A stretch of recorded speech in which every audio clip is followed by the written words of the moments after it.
see how mighty you are. You're happy again. Assalamu alaikum.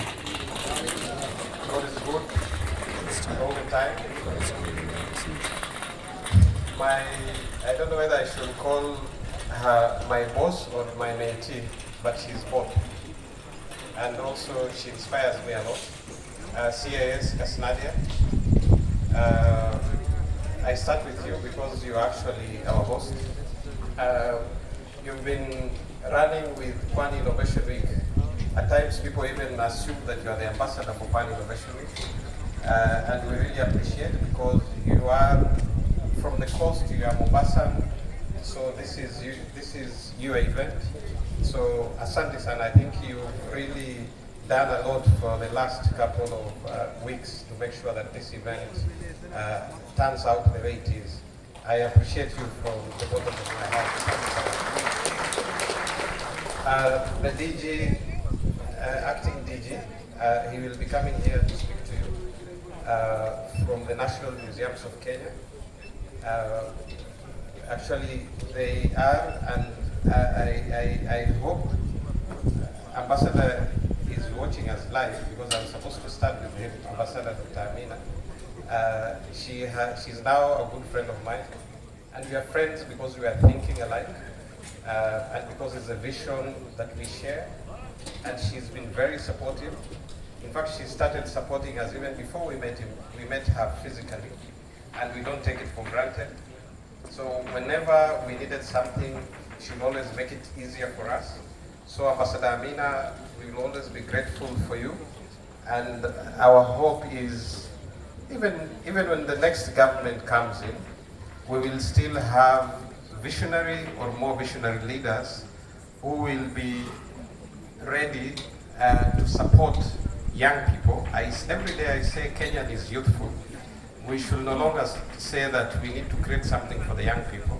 Actually, if you're thinking Kenya is young, 75% is young, so you have no option. Even my hope is even the next leadership, we should have more younger people. But not just young people who are just young. You should be young and your vision and your thinking should show that you're global, you're thinking for probably the next generation, and like most of our politicians who always think about the next election. So, poleni kama wanasiasa wako hapa. Unfortunately, in my life, I've never written a speech. I always speak from my heart. I thought that this time round I'll write a speech. I never got the time. So, ikiwa nimesahau kitu muhimu, tutafanya siku nyingine. But now to end it here, I just want to thank the most important, the young people from Mombasa that have been supporting us, supporting Swahili Code Hub, supporting the Innovation Week. They've been putting a lot of hours for this. I tell them thank you. We all appreciate you. And then I also want to thank our Cabinet Secretary for ICT, Joe Musheru. In fact, when we started the dream of Swahili Port Hub, I remember when he was appointed the Cabinet Minister, and he said it here, the first meeting, he was meeting here at State House. So he called me, akanambia, Noor, you know when you hear somebody calling me Noor, ujue ni mtu wa Nairobi. Because in Nairobi, life, my name is Noor. In Mombasa, I'm Mahmoud. So he said, Noor, hebu njoo nione ile mahali ulikuwa unasema. So he came, I met him here. So we discussed a little bit. Then the following day at 6 a.m. he calls me. He was already a cabinet secretary. Again. So he said, Mahmoud Noor uko wapi? Nikamwambia niko nyumbani. Uzuri, I just stayed 2 minutes away hapa. So when I came at 6, naambia waziri saizi saa 12, lakini najua ni waziri. Sasa nikatoka mbio. Nikaje. So when we were here, ametembea huku kote. This place, in fact, he took the first photos. I wish I could project them here. The place there was nothing completely. It was naked. Even this wall wasn't there. This place, where we are now, it was actually, there was water all over, so because this is reclaimed. And then he told me, we should make this the first hotspot in the country, this whole area. So he opened up even our idea further, and he brought in certain partners, strategic partners that we've grown together. So I really appreciate Cabinet Minister Joe Musheru. For Pwani Innovation Week, we've worked very closely with the Chamber of Commerce and the Mombasa County government. I know my governor is not feeling well, but wherever he is, I know he's watching me live.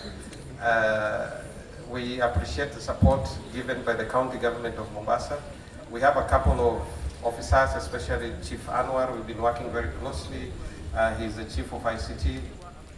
I know Ilhan, huwa tunamuita ndio Matiang'i wa county. Yeye ndio ukisikia Ilhan, hebu simama, huwa hutaki watu wakuone. Simama tafadhali. Chief Ilhan.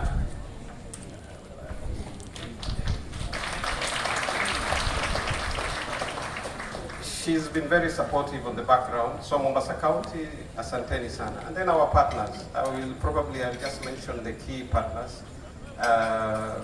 Team Belgium, led by Frank Lehman, now he's become a friend. Ministry of ICT from Belgium with the ambassador. I like it that they call the Ministry of Digital Transformation. We have Liquid Telecom, we have Safaricom, we have Konza City. I hope Konza City are also represented here. And one of our biggest supporters, Communications Authority of Kenya. Where are you? Are you around? Unajua watu wangu lazima niwasimamishe. Daktari, ni Dr. Mgeni ama nani? We have the board members, Professor Levy and Laura. I hope mumefika.